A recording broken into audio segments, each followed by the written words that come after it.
Wali otestinzeko ku zino muffin rolls nkwaniriza ku channel yange. Leero ze tugenda okubeera nga tukola, tugenda kubeera nga tukozesa coconut, tukozese ne cinnamon. So nkwaniriza nkusaba obeere nga subscribinga, likinga, sharinga and leave a comment below. Leero tugenda kubeera nga tutandika ne half glass y'amata. Yes, so making sure nti no amata ago gali warm. Oluvannyuma lw'okubeera nga ogataddemu beera nga muno otaddemu yeast wo, teekamu yeast, yoyo yeast gwe nkozeseza bw'otyo nga bw'olaba. Bipimo byonna mbibalekedde awo waggulu. Beera nga omuteekamu ono otabule obikeeko for 10 minutes, oleke yeast oyo abeere nga areactinga nga dissolvinga bulungi nnyo, n'okubeera ng'omanya nti yeast wo mulamu bulungi. Wano wabbali mbeera nga nfuna eŋŋano nayo ne mbeera nga ngiteeka ebbali mu bawel.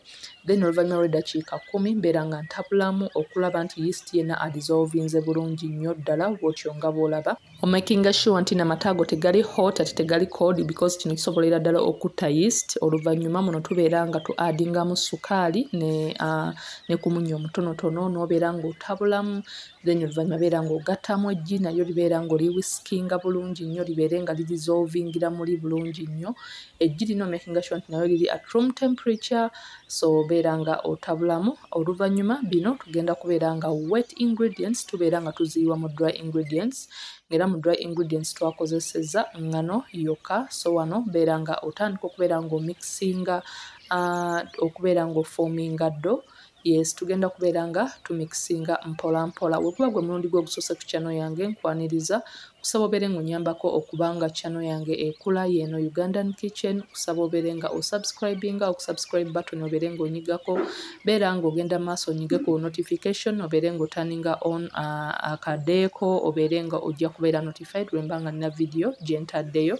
Then oluvannyuma ng'olaba nti nno eŋŋano yo egenze kwata bulungi nnyo, beera nga wano njiwako eŋŋano wansi wano ku surface we ngenda okubeera nga ngenda maaso okukanda, n'obeera ng'ogiteekako wano kubeera nga kikuyamba ereme kubeera nga ekustiikinga nnyo mu ngalo. Then genda maaso obeere nga era okozesa ku ŋŋano obeere nga okanda ddo yo paka ng'ofunye ddo eri soft bulungi nnyo ddala.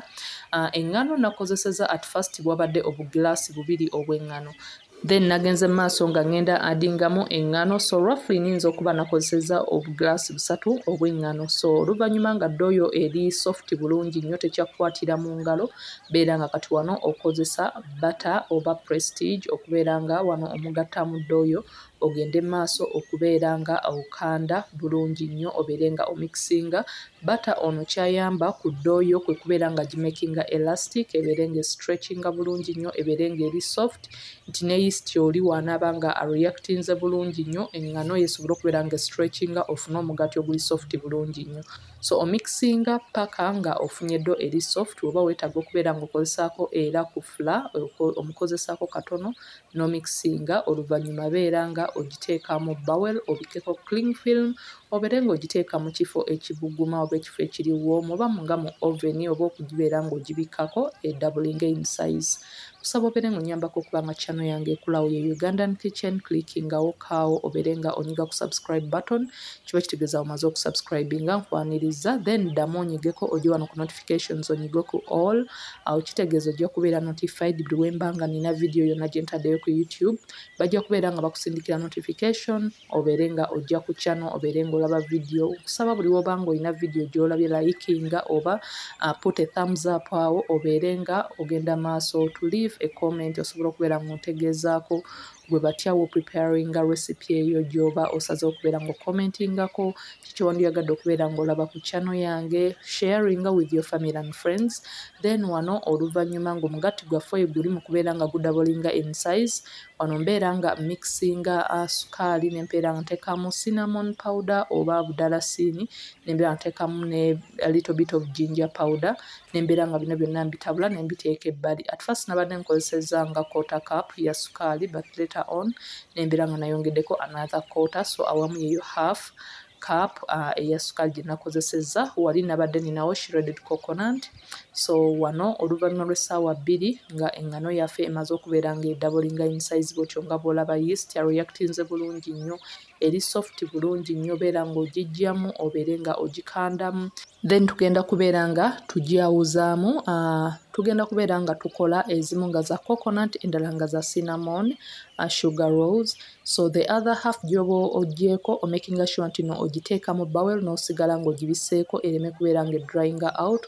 Then this other part beera nga rollinga nga tutera okubeera nga tukola nga tugenda okukola cinnamon rolls. Then beera nga orabingako bulungi nnyo ne butter. Oluvannyuma kuno tugenda kubeera nga kati tuyiwako cinnamon sugar nga bwe tutera okubeera nga tukola process eyo gye tukozesa nga tukola cinnamon rolls. Cinnamon rolls nze nga nzikola ku channel yange mu ngeri ez'enjawulo. Ninamu chocolate rolls, ninamu cinnamon rolls. So wano mbeera nga kati ndeeta sukaali ono ne mbeera nga yenna muteekako makinga sure nti no like yenna ali evenly sprayed. So osobola okubeera nga okozesa kambaako n'obeera nga makinga sure nti no atuuse bulungi nnyo ku ddooyo. Then oluvannyuma tugenda kubeera nga wano rollinga bulungi nnyo tubeere nga tuforminga log ng'era bwe tukola mu cinnamon rolls. Neeyanzizza nnyo mwena abasubscribinze ku channel yange, mwebale kubeera nga mwekumidde ku Ugandan Kitchen. Neeyanzizza nnyo okuba nga munsupportinze. So far already twaclockinga dda 5k subscribers. Neeyanzizza nnyo neeyanzeege. Nkusaba mugende maaso mbeere nga musubscribinga, mbeere nga mulikinga, mbeere nga musharinga, nnyambeko okuba nga channel yange ekula. Musobola okubeera nga mpa ideas ki kyewandyagadde okubeera ng'olaba ku channel yange. Osobola okubeera nga you share with me ki gwe batya wandyagadde okubeera nga preparinga different dishes, ebintu ebyenjawulo bwe batyo ne tubeera nga tusharinga knowledge. So wano oluvannyuma ntandika okubeera nga nsalamu because nabadde ngenda kubeera nga nkozesa bu pans buno obwa muffin pans. So namakinze sure nti no logs zino nsalamu like pieces 6 exact, but oli waddembe okubeera ng'osala size entonotono okusinziira gwe ku ki kye weetaaga oba okusinziira wa ogenda okubeera ng'obekingira.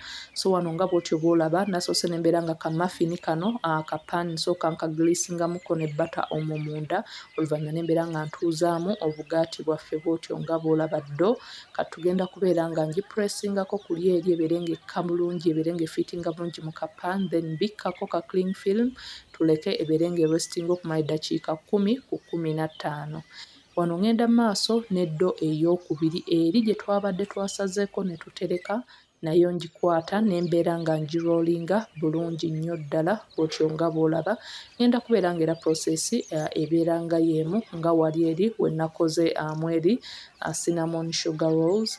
Then wano mbeera nga drabbingako era nayo ku butter ekyenjawulo because wano ngenda kubeera nga nkozesa coconut. So kati mbeera nga nfuna coconut cream ne mbeera nga murabbingako. Njagala eyo flavor ya coconut evaayo ddala bulungi nnyo. So wano y'ensonga lwaki ndrabbingako coconut cream ono oba osobola okubeera nga okozesa coconut milk. Oluvannyuma tugenda kubeera nga tugattako shredded coconut oyo oba desiccated coconut n'obeera nga naye omugattako. Kano akagati kagenda kubeera nga kavaayo nga kawunya coconut ng'era oli osobola okubeera nga owulirira ddala coconut bulungi nnyo.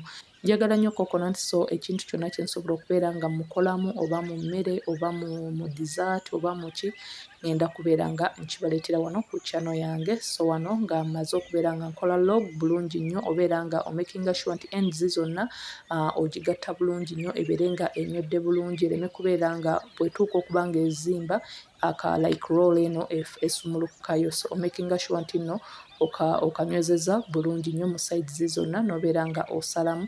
Era ne kano namakinze sure nti nonsalamu emirundi 6 egyenkanankana ne muffin pan eno bw'otyo nga bw'ogiraba. Naye era nasoose kubeera nga ngiriisingamu oba nga ndrabbingamuko ne butter such that wentuuka okuggyayo akagaati kaleme kubeera nga kakutte wansi mu pan eno. Then mbeera nga era opressingako kuli eri kasobole okubeera nga ddo eno efiitingamu bulungi nnyo. At this rate beera nga preheating your oven at 180 degrees Celsius obeere nga era nayo obikkako. Osobola okulaba nti oluvannyuma lw'eddakiika 10 ku 15 tubeera nga kati tutandika okuba nga tubekinga obugaati bwaffe for 20 to 25 minutes oba paka nga bubrowninze bwe buti. Bw'oti nga bw'olaba within no time akagaati ko kabeera nga kali ready. Osobola okulaba nti kalina shape eyo ennungi bw'otyo nga bw'olaba. Bwe buno obwa coconut bwe nasoose, then bwe buno obwa sugar. So bwe buti nabwo we buvuddeyo So tugenda kati kubeera nga tugenda maaso tubeere nga tubongerako flavour, tubeere nga twongera okuba nga tubwawula. Bwotyo nga bwolaba mbeera nga ndrabbingako coconut cream ono, mbeere nga wano oluvannyuma nkadiipinga bulungi nnyo muri shredded coconut. Bwotyo nga bwolaba n'obeera nga okafuna nga kali so yummy, nga kali so tasty.